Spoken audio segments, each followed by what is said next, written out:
अभी 3 महीना ही खत्म हुआ है और हिंदी डब ऑडियंस के लिए माल आना बंद सा हो गया है। तो आज हम 5 ऐसे एनिमे को देखेंगे जिसमें कुछ नए और कुछ पॉपुलर एनिमे हैं जो 100% हिंदी डब है, जिन्हें आप क्रंची रोल या नेटफ्लिक्स पर देख सकते हो। एंड अगर तीसरा तरीका जानना है तो वीडियो एंड तक देखना। एक एनिमे है जिसने आज तक के सारे रिकॉर्ड्स तोड़ दिए हैं एंड पिछले साल ये एनिमे टॉप पे था, वो इस साल भी खुद के रिकॉर्ड्स तोड़ रहा है। मैं बात कर रहा हूँ सोलो लेवलिंग सीजन 2 के बारे में। मुझे शुरू में पता नहीं था कि क्रंची रोल इसके सीजन 2 को साथ में ही हिंदी डब करवा रहा है, भले ही वो 2 एपिसोड पीछे क्यों ना हो। इसके सीजन 2 में हम जिन्हों की स्टोरी को और एक्सप्लोर करते हैं, जिसमें वो एस रैंक हंटर भी बनता है और ये जानने की कोशिश करता है कि आखिर उसका डंजन वर्ल्ड से क्या रिलेशन है और ये जो पावर उसे मिली है वो आखिर कहां से मिली है। सीजन 2 ने अभी तक एनिमेशन के मामले में कोई ड्रॉप नहीं दिखाया है एंड उसी के साथ इसका एक्शन का लेवल मानो 10x हो जाता है। ये सीजन हमें कुछ न्यू प्लॉट और कुछ न्यू कैरेक्टर्स देता है एंड इस सीजन में कुछ ऐसे खुलासे होते हैं जो शायद मानवा रीडर्स ने भी एक्सपेक्ट नहीं किया होगा। तो मैं आपसे रिक्वेस्ट करूंगा कि जल्दी से जल्दी आप इस एनिमे को क्रंची रोल पर हिंदी डब में एंजॉय करना शुरू कर दो।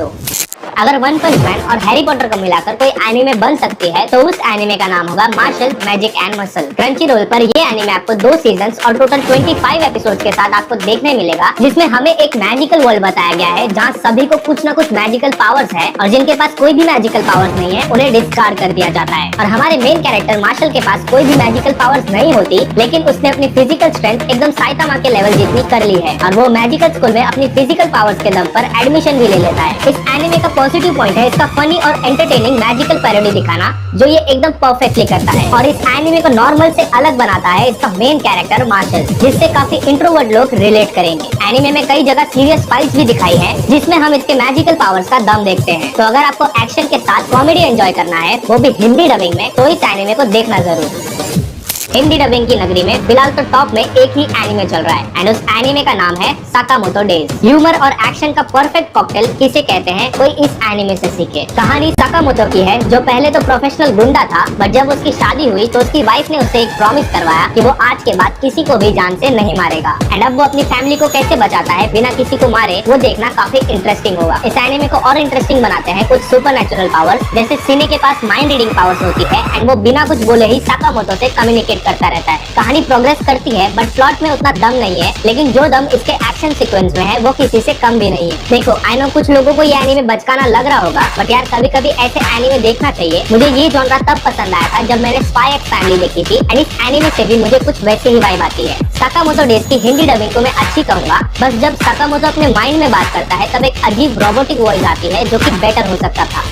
एक अच्छा रोम कॉम एनिमे देखे न जाने कितने दिन हो गए थे एंड फिर रिसेंटली रिलीज हुई ये एनिमे मुझे दिखा क्रंची रोल पर, जिसके 12 एपिसोड्स हैं, पर इसका नाम बड़ा लंबा है। मैं बात कर रहा हूँ I am getting married to a girl I hate in my class anime के बारे में। जितना टाइम आपको इसका नाम लेने में लगता है, ठीक उतने ही टाइम में इसकी कहानी अपने मेन प्लॉट पर आ जाती है। एंड इसका प्लॉट कुछ ऐसा है कि साइतो के दादाजी उसे अकाने से शादी करने को बोलते हैं एंड अगर उसने ऐसा नहीं किया तो वो अपनी पूरी संपत्ति इस कुत्ते के नाम कर देंगे। इतना ही नहीं, उन्होंने उन दोनों के लिए एक आलीशान घर भी खरीद लिया है जहाँ ये दोनों एक साथ रहेंगे एंड स्कूल जाएंगे। ये कहानी कहीं से भी रिलेटेबल नहीं लगती, खासकर हम सिंगल लोगों के लिए, बट इसे आप फिर भी पूरा खत्म कर दोगे क्योंकि आपके अंदर का खुराफाती इंसान ये जानना चाहेगा कि आखिर ये दोनों साथ में कैसे रह पाएंगे जबकि ये दोनों स्कूल में इतना झगड़ते हैं। एनिमेशन डिसेंट है एंड इसकी हिंदी वॉइस मुझे काफी पसंद आई एंड बचे कुछ 2 एपिसोड्स में हिंदी में ही खत्म करना चाहूंगा। थोड़े बहुत होलसम मोमेंट्स की कमी लगी मुझे जो अकाने और साउथो के बीच पॉसिबल थे, बट कभी कभी ओवर ना करना ही ठीक होता है। तो इस लवली एनिमे को चेकआउट करना मत भूलना क्रंची रोल पर हिंदी डबिंग के साथ।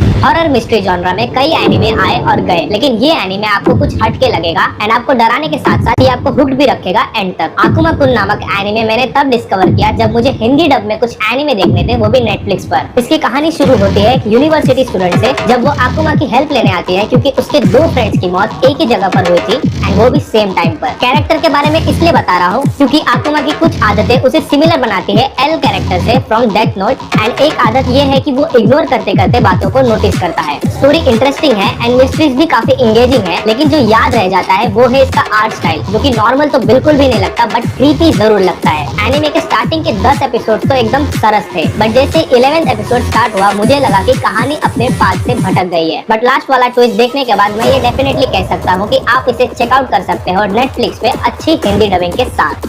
तो ये थे 5 एनिमे जिसमें पॉपुलर और अंडररेटेड दोनों एनिमे थे। इनमें से आपने कौन सा देख रखा है नीचे बिना स्पॉइल के कमेंट में बता देना